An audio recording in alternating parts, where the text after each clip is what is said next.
People have been asking me, tell us some stories, like cool stuff from way back. So that's what I'm going to do tonight. Hey, welcome back to the booth. Okay, I'm going to do something a little different tonight. I'm going to talk about a piece of gear that is not very well known these days because it's so old, called the Emulator II sampler by EBU Systems. When I was playing with BTO, we did a bunch of dates with all sorts of other acts as a support act, an opening act, because of course BTO was way past its prime by this point, but people still knew the songs, so they wanted to hear them. So I remember we did some dates with Foreigner, and I remember one in particular, Destin, Florida, in 1986. It was one of the gigs that we did when we had like a night off on the Van Halen tour. They would only do so many shows a week, just to make sure that they could get to where they needed to go and the singer's voice could rest. So we would do our own shows. So we'd work 6-7 nights a week sometimes. Anyway, so we did this show with Foreigner, and in BTO, I was playing keyboards. And I had the Emulator II, which is a sampler. That's all it does. It's not a synthesizer. It's a very limited sampler, but I'll talk about the features of it a little bit later in the video. So what I was doing is I was playing piano parts for like taking care of business. I was also playing some guitar parts, just like there'd be some power chords or cool little other guitar parts. And we only had one guitar player on tour most of the time with BTO, which was Randy Bachman. So sometimes I'd be playing guitar parts either on a synth or on an emulator. But the other thing that I would do that's not very common at that time and not well known is some of the background vocals.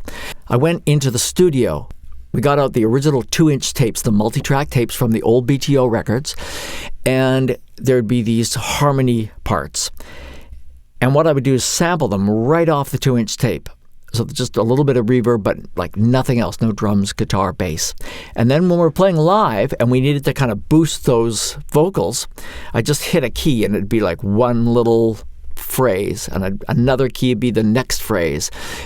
Nowadays, people lip sync, people go out live and have, tons of stuff on backing tracks, digitally or otherwise. But back in the day there, almost nobody did that. Basically, almost everything was live. But so I guess I was talking to either the keyboard player with Foreigner or his tech or whatever after sound check. And we were talking because he had an Emulator II as well. So at sound check, I'm just checking to make sure that we got the emulator front of house, and people are hearing like just these harmony vocal parts that, of course, at the live show, the audience isn't supposed to know that you're kind of fortifying your tracks, what you're doing live. So found out that with Foreigner, they did a similar sort of thing. Now, Foreigner was very different. They had this massive hit that went to #1 in many countries around the world called I Want to Know What Love Is, and I'm sure you probably know it. Foreigner, and they're called Foreigner actually because two of the guys that started it were from the UK, two of the guys were from America, and they figured no matter where they were on tour, at least half the band would be foreigners. So anyway, that's where they got the name. They would do this as one of their encore songs because it was a huge hit, big power ballad, and they would bring on a choir.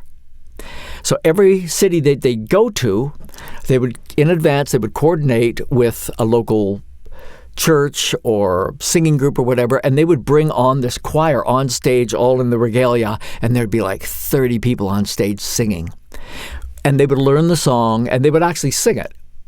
But just to make sure that it sounded faithful to the record, the choir would be on stage, and they'd hit the chorus, and the choir would be singing, and the audience would have chills running up and down their spine. But what they didn't know is the keyboard player was actually also triggering those vocal samples in the chorus, just to make it bigger, fatter, sound as authentic and accurate to the record as it could. So let's just take a second right now and listen to those samples. I want to know what love is. I want you to show me.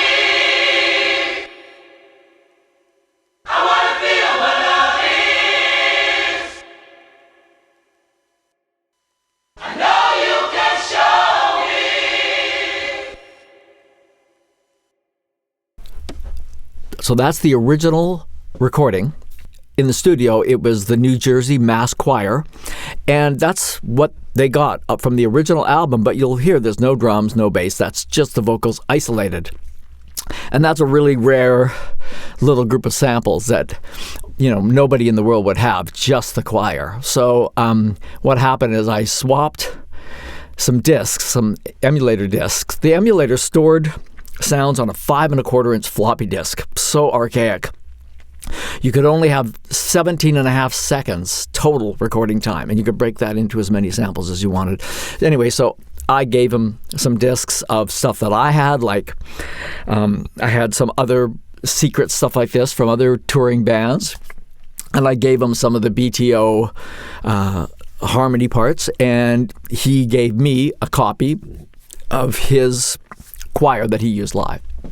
So I thought that was kind of neat. If anybody's interested in the tech side, I'll talk about the emulator for a couple of minutes. First of all, I got mine in, I guess, 1985 or something.